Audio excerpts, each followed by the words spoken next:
Olá, está começando mais uma edição do Agora com Lacombe, no formato perfil. Eu vou conversar hoje com o cientista político Bruno Garchagen.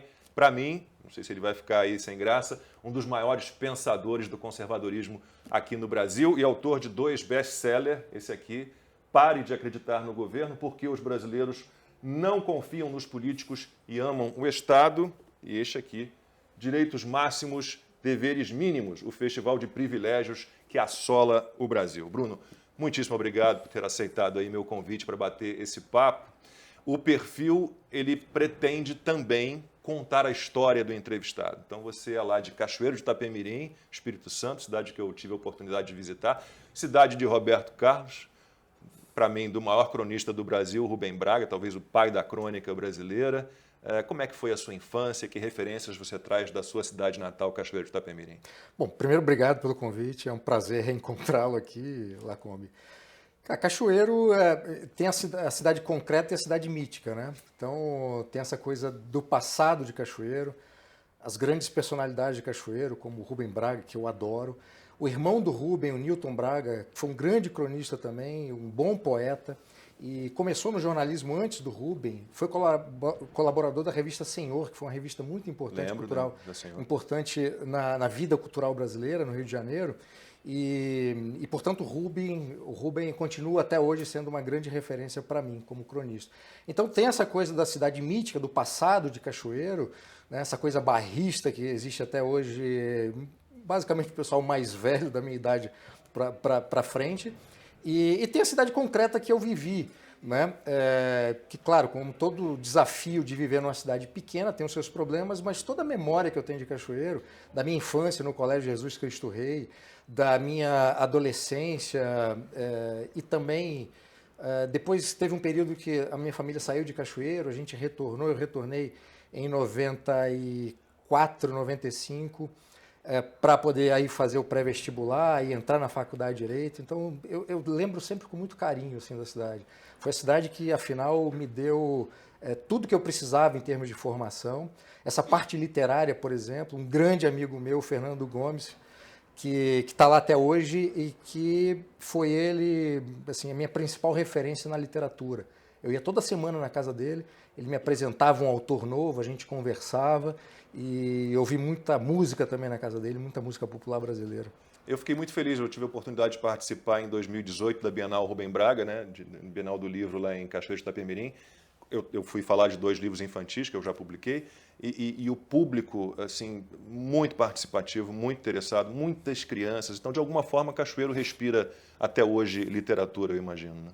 Eu não sei se em termos gerais, sabe? No Eu, período eu, que eu fiquei impressionado, porque já tinha participado da Bienal do Livro e não tinha tido, né, uma troca tão grande quanto eu tive com as crianças e adolescentes ali de Cachoeiro. Eu gostei muito do público. Acho que o ponto interessante que a Bienal conseguiu fazer foi reunir no mesmo lugar e para um evento, motivar a cidade para essa coisa da literatura que eu acho que estava morta, ficou morta durante muito tempo.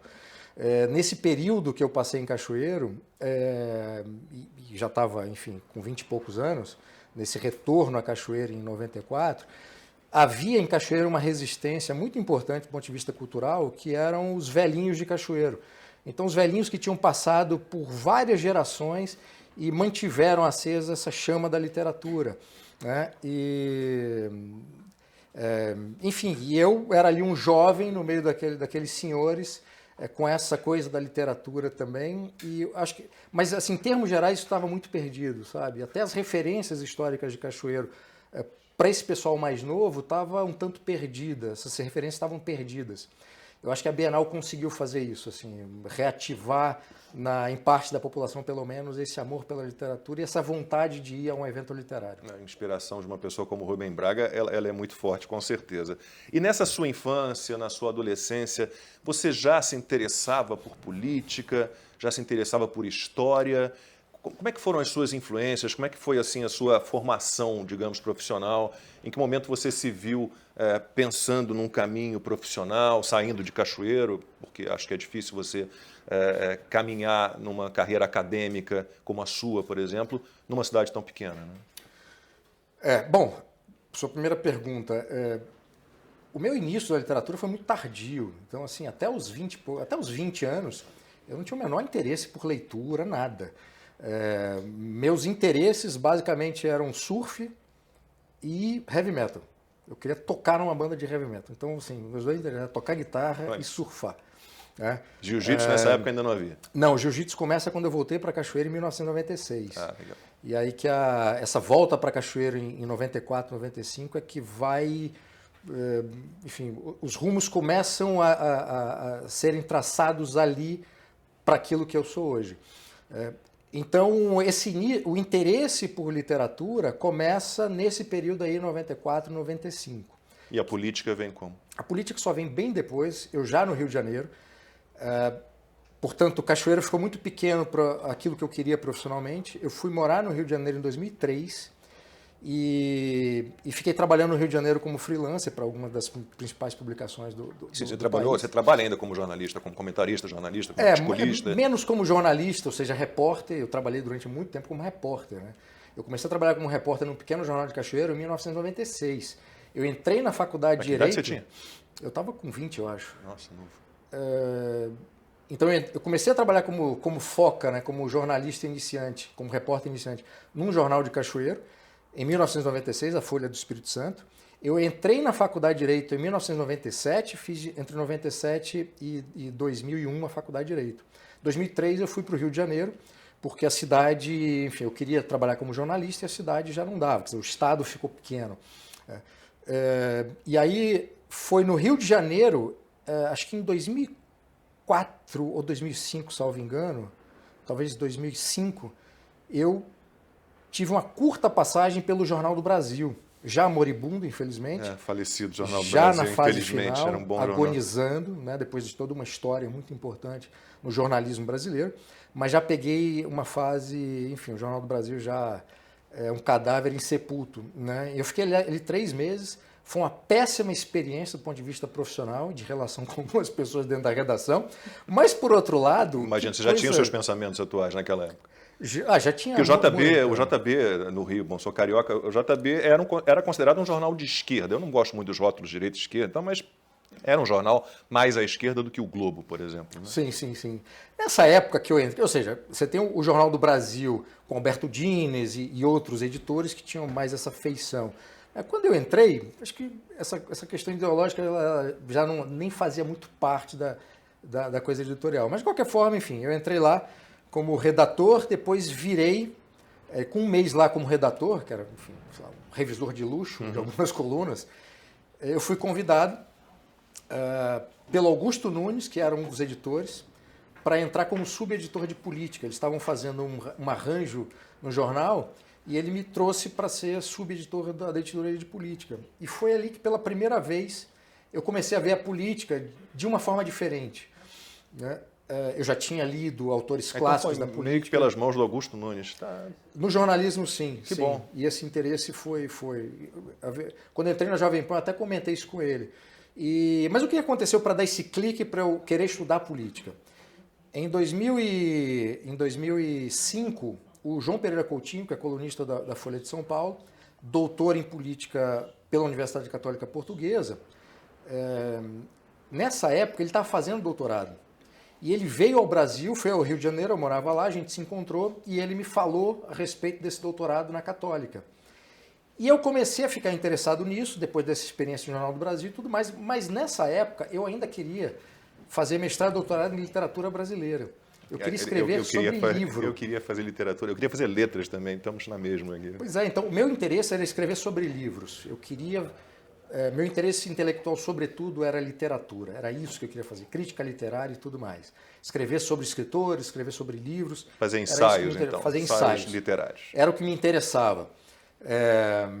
Eu adorava o Paulo Francis, então... Você sabe que ele tem o mesmo sobrenome que eu, né? Tinha, né? O Paulo Francis. Ele é Heilbronn, né? Meu último sobrenome. Né? A gente nunca conseguiu confirmar se havia realmente um parentesco. Provavelmente sim, porque os Heilbronn na Alemanha são muito poucos.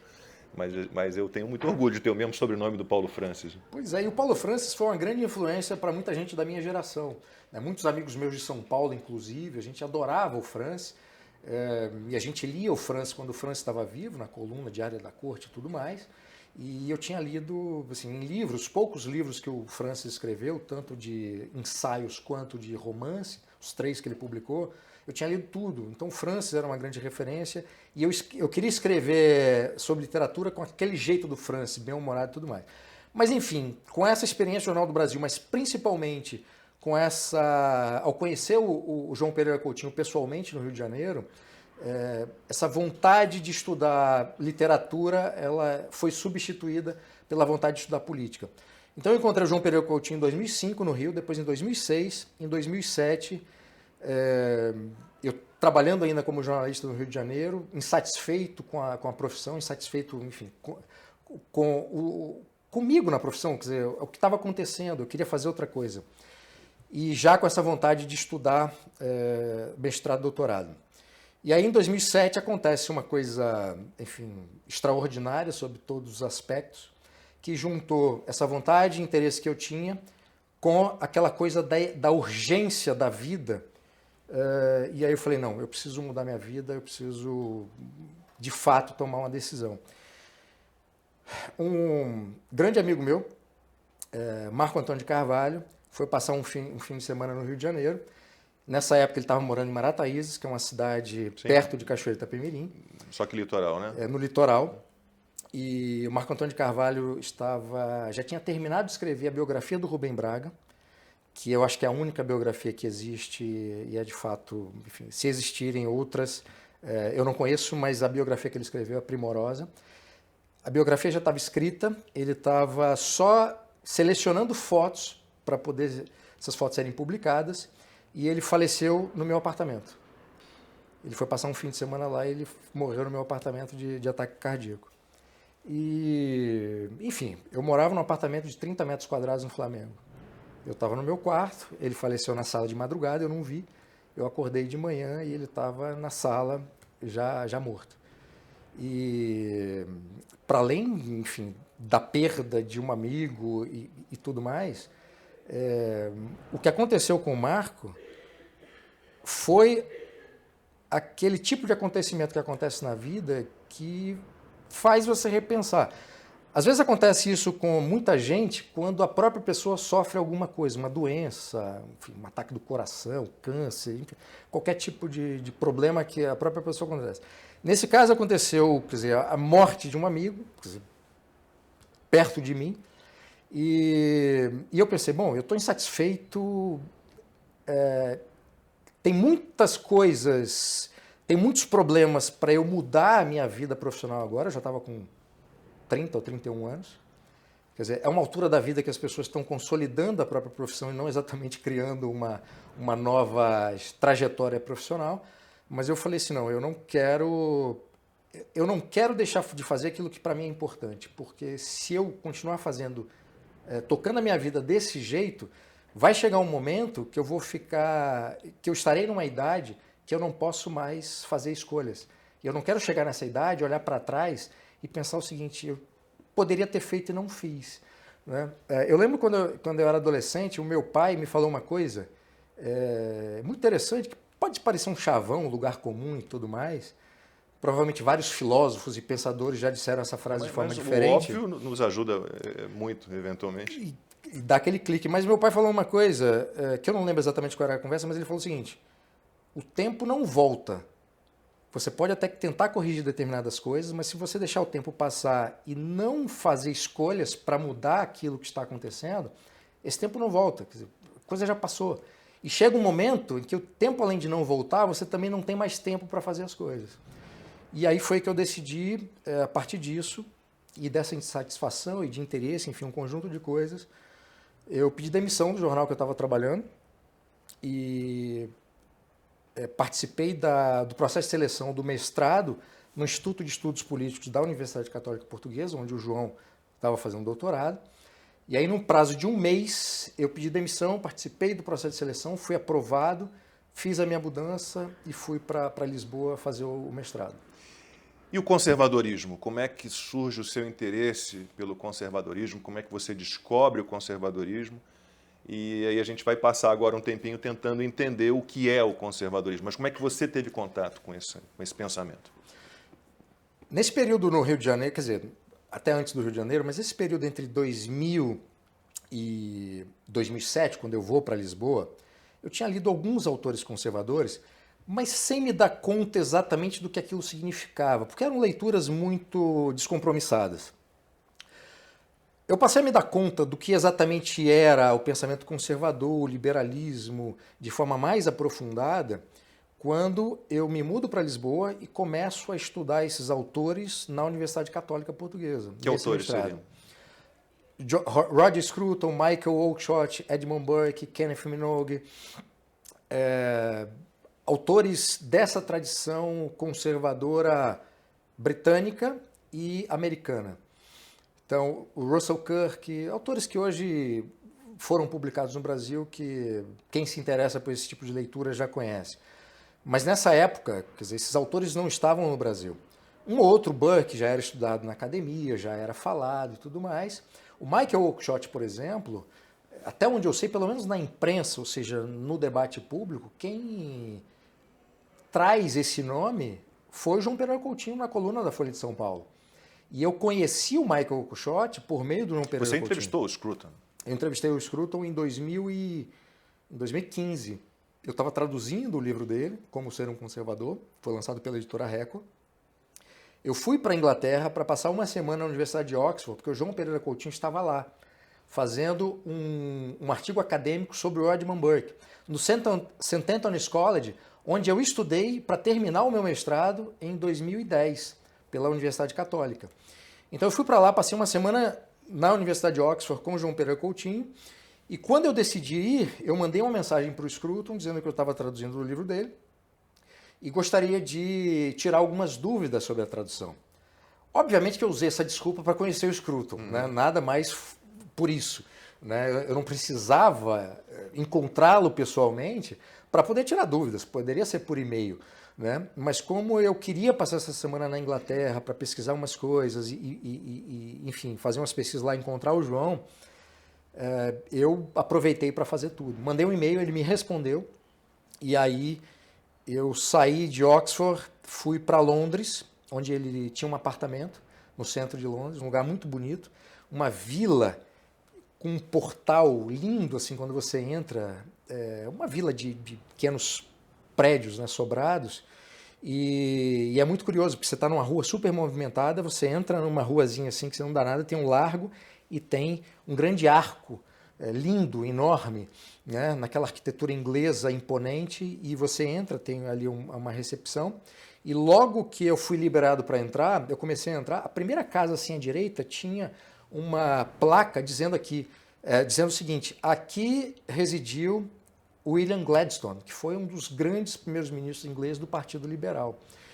Então eu já entrei ali com, enfim, toda aquela história me circundando e fiquei com ele ali no apartamento dele durante 1 hora, tirando dúvidas sobre a tradução, perguntando outras coisas a respeito do conservadorismo, e de última hora eu estava com o celular, eu não tinha levado nada, tripé nem nada, eu falei, vou fazer uma entrevista com ele, perguntei se ele se incomodava, coloquei o celular assim de forma muito tosca em cima do móvel assim e liguei, seja o que Deus quiser. E aí essa entrevista está no YouTube, mas foi assim. E conhecer o Scruton para mim foi uma alegria intelectual enorme, porque era um autor que eu adorava, né, que eu continuo adorando. Ele sempre escreveu livros que tentam esclarecer o que é como ser um conservador. Né? Tem gente que diz que não dá para rotular muito, não dá para definir muito, mas afinal de contas, o que define uma pessoa como uma pessoa conservadora? O que é o conservadorismo em si? Bom, esse problema da definição do conservadorismo é um problema que faz parte da tradição do conservadorismo. Muitos autores se negaram a fazê-lo, sei lá, numa frase ou num parágrafo. Mas todos eles, de forma um tanto difusa nos seus livros e obras e textos e tudo mais, definiram o conservadorismo por meio de seus elementos. Prudência aristotélica, ou seja, aquela sabedoria prática, não é cautela, é sabedoria prática.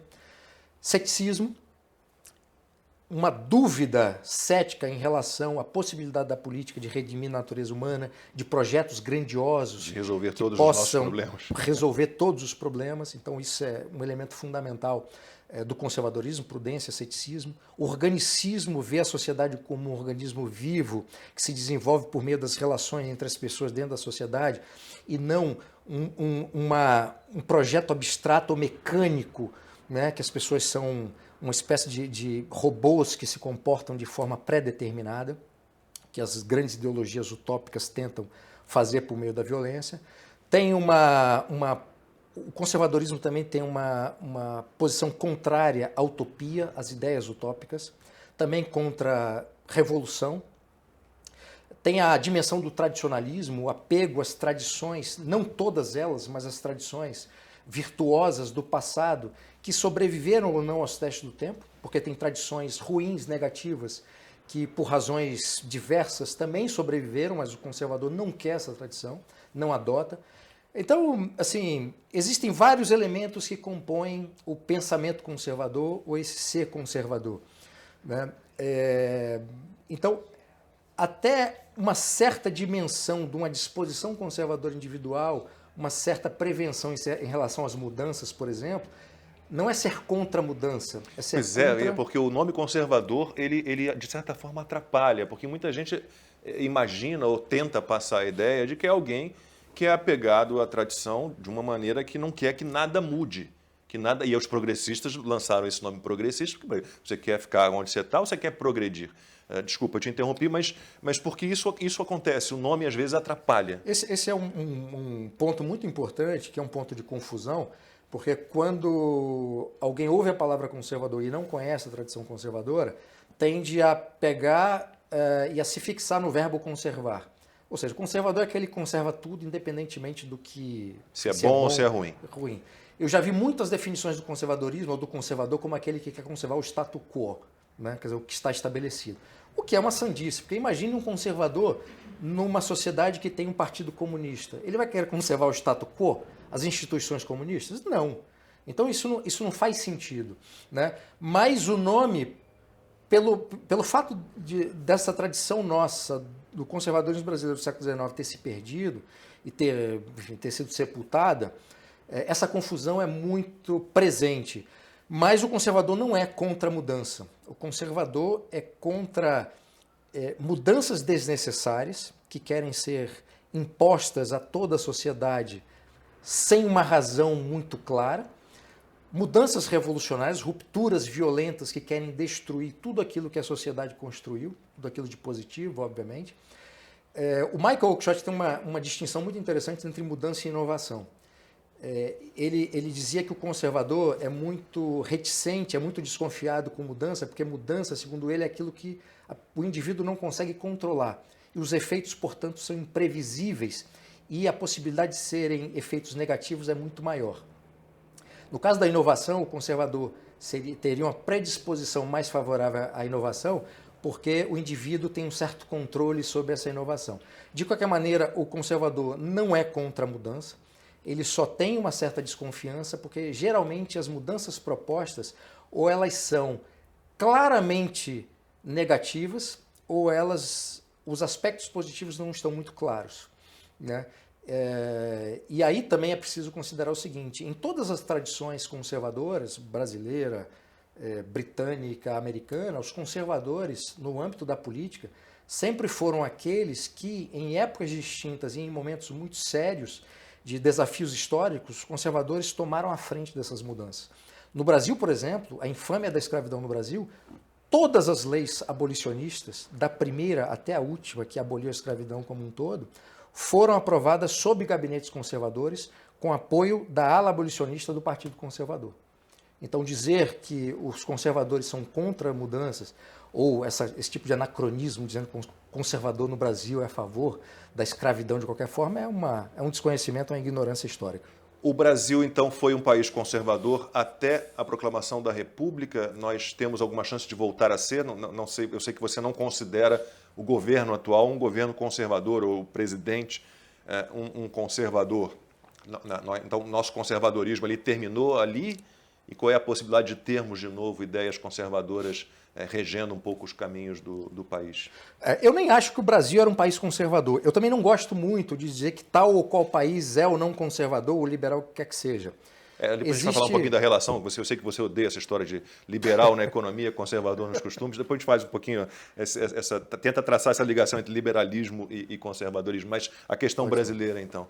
O que eu acho que é mais adequado dizer é que um país tem um governo conservador, circunstancialmente, ou tem um governo liberal, tem um governo socialista, etc, etc.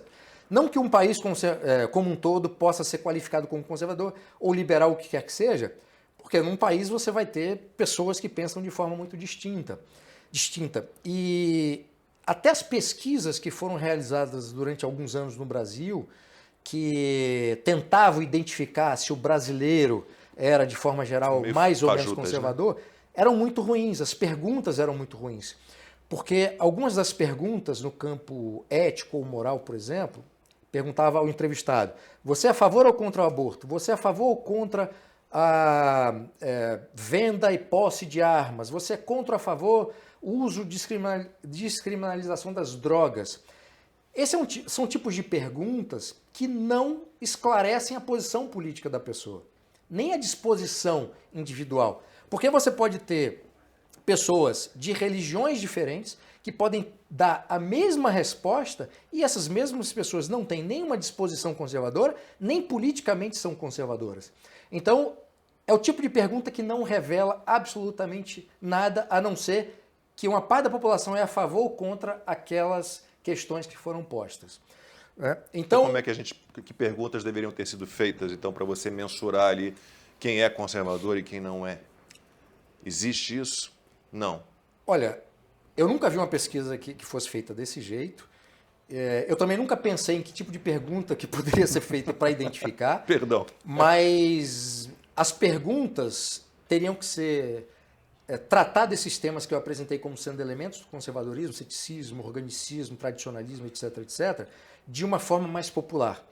Ou seja, quando se quer identificar se a maior parte da população é tradicionalista, tem apego às tradições, seria preciso elaborar uma pergunta fácil o suficiente, compreensível o suficiente, para que as pessoas pudessem responder e essa pergunta traduzisse de fácil um apego a essa tradição. O organicismo, a prudência, etc, etc.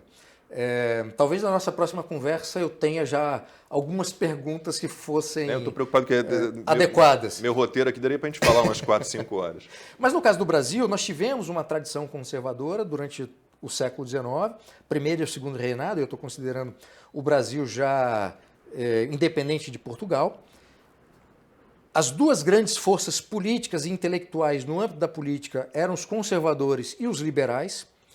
Os republicanos não tinham voz nem vez, não tinham relevância política nem relevância intelectual. Quando acontece o golpe militar, em 15 de novembro de 1889, essa tradição conservadora ela é destruída. Você tem alguns remanescentes dessa política conservadora,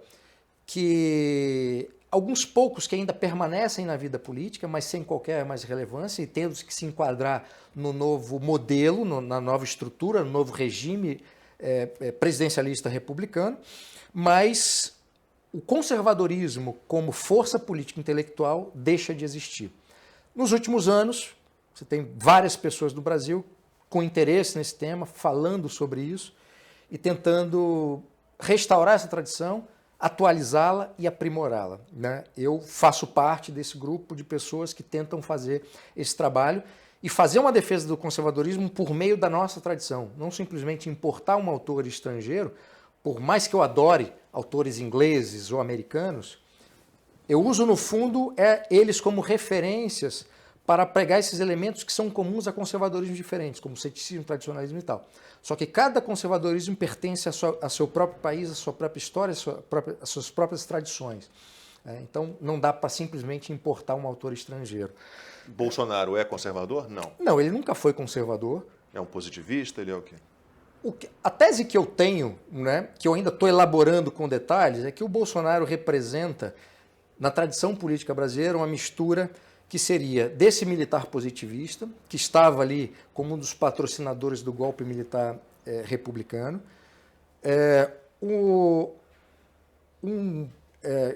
jacobinismo florianista, que era o grupo, esse pessoal era o grupo de apoio do Floriano Peixoto, que foi o segundo presidente da República, que teve, enfim, fez um governo autoritário. Bom, eu morei em Florianópolis, eu sei bem o quanto o povo de lá odeia Floriano Peixoto, odeia essa homenagem que o nome da cidade faz a ele. Bom, ele enviou Moreira César, né, para cuidar de uma revolução que houve lá, que era um fascínio. Né? Não, a presidência do Floriano Peixoto foi violentíssima, foi autoritária, autocrática. Tudo que você pode reunir de pior numa presidência estava na presidência do Floriano Peixoto, que foi um militar muito importante durante o Império, que não tinha posição política nenhuma, ninguém sabia qual era a posição política do Floriano até se dar o golpe militar que derrubou a monarquia. E quando ele se elege presidente, ele se transforma num ditador da pior espécie. Então, o que está acontecendo no caso do Bolsonaro, eu acho que ele é uma mistura desse florianismo jacobino, mas não pela conduta do Floriano na presidência. É mais pelo vocabulário político e pela forma como esses apoiadores do Floriano tratavam os adversários. Ou seja, os adversários não eram patriotas o suficiente para estarem no governo. Então tem toda uma conduta pública que é muito parecido ao vocabulário político. E o terceiro ponto é o populismo do tipo do Steve Bannon, que já não é o populismo clássico que a gente entende e que todos os grandes populistas da história, incluindo o Getúlio Vargas, o Adhemar de Barros aqui em São Paulo, são qualificados nessa categoria, mas o Bolsonaro se enquadraria nesse tipo de populismo do Steve Bannon. Né, que tem uma coisa muito curiosa, que assim, a responsabilidade nunca é da pessoa, é sempre do outro. Então, essa dimensão de atribuição de responsabilidade para o adversário, não é só o Bolsonaro que faz isso, né? O populista, como o Lula, também faz esse tipo de coisa. Todos os lados. E o Lula, quer dizer, da história contemporânea, foi quem trouxe isso para a presidência e transformou isso num estilo de política. Quem seriam os políticos brasileiros aí hoje no Congresso, conservadores? Luiz Felipe de Orrens e Bragança seria um? Olha, sempre me perguntam isso e eu tenho muito medo de apontar um nome para eu ser cobrado depois. Então, peço desculpa de novo, Bruno. Não tenho o menor problema, não tenho problema de falar isso.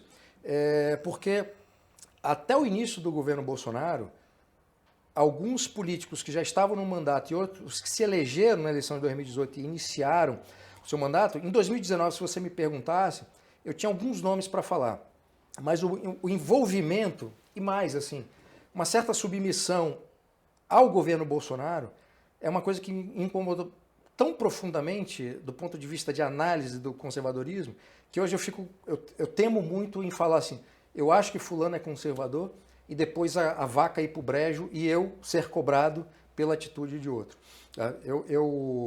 Enfim, isso ainda vai acontecer, a gente está vivendo um desafio muito grande do ponto de vista conservador.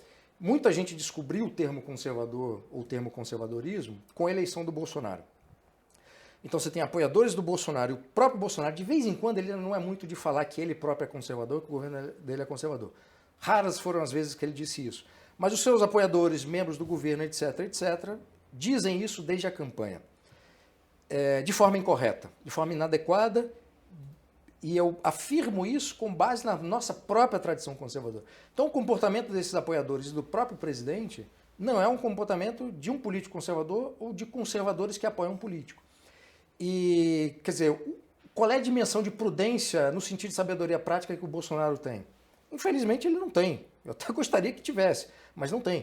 Quer dizer, o Bolsonaro está a todo tempo criando conflitos que inviabilizam o próprio governo dele. Quer dizer, não foram poucas as vezes que discursos dele, ou ali no cercadinho, na saída dele, ou de forma oficial, em eventos políticos, ele disse coisas que atrapalhou propostas do Ministério da Economia, né, daqueles ministérios que dependem do Congresso e da dinâmica da política. É aquela história de atravessar a rua para pisar na casca de banana lá na outra calçada. Essa foi uma frase que foi criada, não sei porquê, mas foi genial, porque isso define muito o governo Bolsonaro. Agora, quando eu digo que o governo Bolsonaro não é conservador, eu não estou fazendo um ataque com isso, entende? Eu acho muito engraçado, porque quando eu falo isso, as pessoas que apoiam o governo acham que ao dizer ou descrever que o Bolsonaro não é conservador... Você está traindo o movimento. Quer dizer, um movimento do qual eu nunca fiz parte, né? Mas que eu estou xingando o Bolsonaro, que eu estou dizendo que o Bolsonaro é um mau presidente, que eu estou atacando... Não é isso. Quer dizer, eu até faço críticas ao Bolsonaro no meu Instagram, mas não é essa a questão. São coisas distintas. Quando eu digo que ele não é conservador, eu estou me baseando numa tradição que nós temos, nessa atualização que tem sido feita, nos elementos que definem um político conservador. É só isso, eu estou descrevendo um fenômeno, né? Mas o pessoal fica chateado porque, ao dizer que o Bolsonaro é conservador, é como se isso atribuísse, conferisse ao Bolsonaro poderes extraordinários, ou fizesse com que o Bolsonaro se tornasse alguém que ele não é, né? Então, assim, do ponto de vista do esclarecimento, né, eu como professor, como alguém que trabalha como intelectual público, quer dizer, eu preciso fazer isso. E o grande desafio para muita gente é explicar, né, que o Bolsonaro não é conservador, que os seus apoiadores, ou pelo menos uma ala desses apoiadores, não é conservadora, por essa e por essas razões, uma das quais eu expliquei aqui, e o que é o conservadorismo, para que não haja essa confusão. Porque o governo Bolsonaro vai passar como todos os governos passam, mas esse trabalho de construção de uma alternativa conservadora no âmbito intelectual e política, ela tem que ser feita da forma qualificada e não pode haver ruído. Porque se houver ruído, nós conservadores ficaremos reféns de um projeto político hoje representado pelo Bolsonaro que não tem nada a ver com o conservadorismo, né? É simplesmente um esclarecimento, não é ataque, não é nada. As críticas que eu faço ao Bolsonaro não é quando eu digo que ele não é conservador, é a conduta dele, são as declarações que ele faz atrapalhando pautas positivas do próprio governo. A questão é que o que se apresenta como opção a ele é muito pior, talvez. Não, aí é outra discussão, né? Quer dizer, aí eu vou... Mas nós temos Podemos falar disso depois claro, do intervalo? Claro. E eu vou pedir ao Bruno Garchagen que tente explicar por que o brasileiro, né, critica tanto o governo, mas adora o Estado. Acha que o Estado tem que ser aquele Estado tutor, pai de todos, né? Fomentador de crescimento e desenvolvimento, que sabe tudo que é melhor para todo mundo. O Agora com Lacombe, formato perfil, está de volta. Eu estou conversando hoje com o cientista político Bruno Garchagen, para mim um dos maiores pensadores do conservadorismo aqui no Brasil, talvez do mundo. Ô Bruno, você nos seus livros fala muito disso. Afinal de contas, qual é o tamanho que o Estado deve ter, qual é o papel do Estado e por que o brasileiro tem essa mania de criticar os governantes, criticar o governo, mas adora o Estado. Acha que o Estado tem que ser esse pai de todos, esse tutor. Por que isso acontece? Bom, primeiro deixa eu agradecer pela generosidade. Eu sou seu fã, você sabe disso. Eu agradeço imensamente pela generosidade. Há uma razão histórica, né? No meu primeiro livro, Para de Acreditar no Governo, a minha ideia era explicar a história do Brasil, quer dizer, desde a chegada dos portugueses, por meio do intervencionismo político e de que maneira que se criou no Brasil, por um lado, uma mentalidade intervencionista no âmbito da política e uma cultura política também intervencionista. Então, você tem uma sociedade que acha que o Estado deve ser o protagonista, você tem pessoas que saem dessa sociedade e vão para a política com essa cabeça e que, com o poder político, transformam o Estado ou as instituições políticas nesse agente enfim, de promessa de direitos, privilégios, etc. E fica aí um círculo vicioso que não acaba nunca, né? Qual é o grande problema? Ao longo da história, você tem, isso não é um fenômeno só brasileiro, isso que a gente conhece como Estado moderno, desde o seu nascimento, ele tem uma natureza expansionista. Quer dizer, esse Estado, basicamente em todos os países do mundo, vai aumentando por razões distintas, mas específicas. Então, a sociedade vai se tornando mais complexa, uma parcela da sociedade precisa de ajuda, aí você tem que criar algum tipo de ajuda do governo, aquilo vai aumentando, grupos de pressão começam a tentar obter privilégio para si, o Estado, ao conceder, aumenta mais, e aí tem uma coisa muito perversa, que até aquelas pessoas que lutam contra isso, ao defenderem e eventualmente conseguirem aprovar leis que controlam o Estado, é mais uma lei que entra nesse ordenamento jurídico e, portanto, é mais uma lei estatal mesmo que queira controlar o Estado. Então o Estado vai aumentando mesmo pela ação daqueles que querem controlar a ação do Estado. E nós temos, então, um problema de crescimento ao longo da história que, assim, recebe doses cavalares de anabolizante com a Primeira e Segunda Guerra Mundial. Então, a Primeira e Segunda Guerra Mundial, esses dois eventos tornam o Estado ainda mais intervencionista, ainda maior. por razões específicas, quer dizer, ajudar as pessoas que estavam voltando da guerra, reconstruir o país, etc, etc. Só que é uma dinâmica que não cessa. Então, o estado de bem-estar social na Inglaterra, que começa a tomar essa forma a partir do fim da Segunda Guerra Mundial, nunca deixou de ser, nunca regrediu, pelo contrário, ele aumentou. Só que a Inglaterra ainda tinha um passado de prosperidade econômica. E você tem um momento na história ali nos anos 80, que você tem a Margaret Thatcher no poder, que faz uma transformação absurda. Essa sim é uma conservadora típica? Uma conservadora na tradição britânica, que sofreu muito com a ala mais antiga dos Tories, dos conservadores, porque viam nela alguém que não era conservadora. Era mais liberal do que conservadora, porque ela dava uma ênfase muito grande na economia de mercado. O próprio Scruton, na primeira edição do livro O que é Conservadorismo, criticou muito a Thatcher. E até o fim da vida ele fazia uma certa crítica à Thatcher, mas uma crítica diferente. A crítica que o Scruton fazia era, ela enfatiza muito a economia de mercado, a ponto de parecer que o conservadorismo pode ser reduzido à defesa da liberdade de mercado. O conservadorismo não é só isso. Mas o conservador, ele é a favor do mercado livre, da economia de mercado? Não, isso já está incorporado à tradição conservadora brasileira e inglesa. Só que o Scruton estava tão incomodado com a ênfase que a Thatcher dava à economia de mercado, que ele próprio reconhece nas edições seguintes, nos prefácios que foram sendo publicados, a edição brasileira tem isso, que ele, nessa reação contra essa ênfase da Thatcher, ele deixou de considerar que a tradição inglesa era uma tradição de comerciantes, portanto de comércio, portanto de economia de mercado. Então a cultura do povo inglês era uma cultura que deveria ser assimilada pelo conservador como sendo uma dimensão do próprio conservadorismo. Bom, voltando ao ponto aqui no Brasil. Então, historicamente, o que acontece são grupos políticos que se sucedem ao poder que ficam aumentando o tamanho do Estado.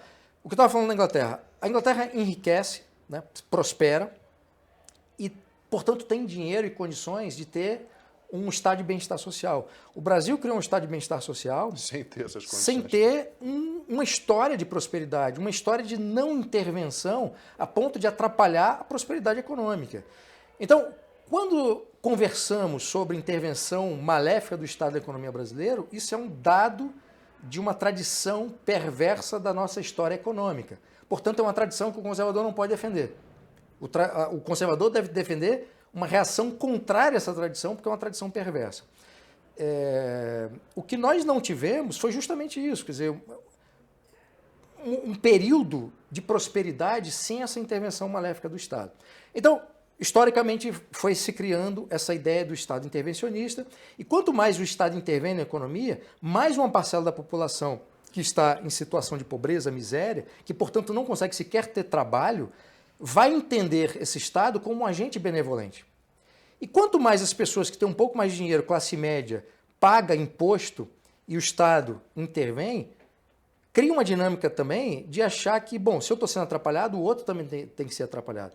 No âmbito da atividade econômica, isso se revela de forma muito perversa também, com grupos setoriais que, em vez de lutar, fazer lobby no Congresso ou junto ao governo federal, para derrubar obstáculos, reduzir intervenção, melhorar a qualidade da burocracia, reduzir imposto, todas as vezes que vem um concorrente externo, eles tentam impor obstáculos a esse concorrente e não reduzir os obstáculos que existem à atividade privada doméstica. Isso tudo faz parte dessa dinâmica horrorosa dessa mentalidade intervencionista. Ou seja, eu prefiro atrapalhar o outro e manter os obstáculos que me atrapalham do que lutar para tirar os obstáculos que o outro possa entrar, né? O importado possa entrar, mas eu tenha condições de fazer frente na competição. O negócio do Uber, por exemplo.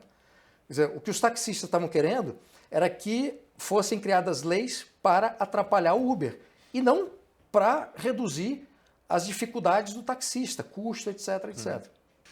Bruno, há alguma chance para o Brasil, falamos aqui desse Estado enorme, desse Estado pesado, né, intervencionista, né, ele cria problema e todas as soluções para esse problema. Temos alguma chance com uma Constituição como a nossa, essa que foi feita em 1988, a tal Constituição Cidadã do Ulisses Guimarães? Não. Não. Não é uma pergunta... Pelo suspiro, não. É porque não é uma pergunta simples de responder, porque tem dois problemas. Tem um problema dessa arquitetura intervencionista que existe, que não depende exatamente da Constituição. Ou seja, a Constituição não seria um problema se vários arranjos fossem alterados nessa outra parte. Tem uma série de burocracia, de intervencionismo, de imposto que não está na Constituição. Está no âmbito de decisão do governo federal, do Congresso Nacional, dos estados e municípios. Então, são coisas que independem de mudanças constitucionais. A Constituição, ela em si já é um problema, porque é a 7ª da história do Brasil, num período histórico muito curto. Longa, é a 2ª maior do mundo. Tem o problema dela ser longa, detalhada, tratar de coisas. Quer dizer, por que a OAB é citada na Constituição Federal? O salário mínimo. Quer dizer, tem coisas inacreditáveis, né? Ela vai num grau de detalhes e tudo mais, que é uma Constituição muito ruim. E eu lembro até uma entrevista que eu assistia nos anos 90, de um jurista, que eu já não vou lembrar o nome, que ele dizia que há artigos da Constituição, o caput, né, que são muito longos, tem muita vírgula, porque aquele artigo, cada grupo de pressão conseguiu enfiar algo entre as vírgulas. Né? Então, o artigo, às vezes, foi criado com uma frase curta e cada grupo de pressão que fazia parte, que se fez representar num dos membros da Assembleia Constituinte, colocava uma vírgula e acrescentava alguma coisa. Mas, enfim, tirando a piada de lado, então, tem muita coisa que pode ser feita para desburocratizar, reduzir impostos que não dependem da Constituição. Isso pode ser feito. Mas ela atrapalha. Atrapalha num certo sentido e não em outro. Por exemplo, atrapalha coisas como privatização da Petrobras. Atrapalha determinadas privatizações que dependem da Constituição. Mas em termos gerais, assim, isso que vai refletir no dia a dia, questão tributária, burocracia e tal, é possível fazer um grande trabalho sem nem tocar na Constituição. Então, assim, nós temos uma Constituição hoje que é a 7ª da história do Brasil, a primeira é de 1824, e primeira e única do Império, e depois nós temos 6 constituições durante o período presidencialista republicano.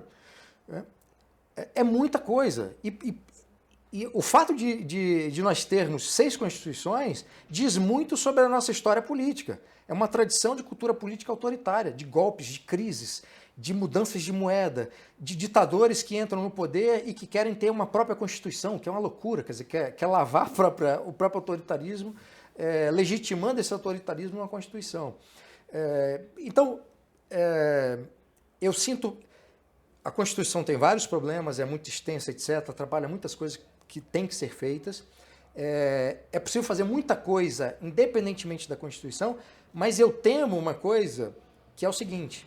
Se a gente começa a discutir alterações nessa Constituição com o que nós temos de material político hoje... Com os congressistas que a gente tem, vai ficar difícil.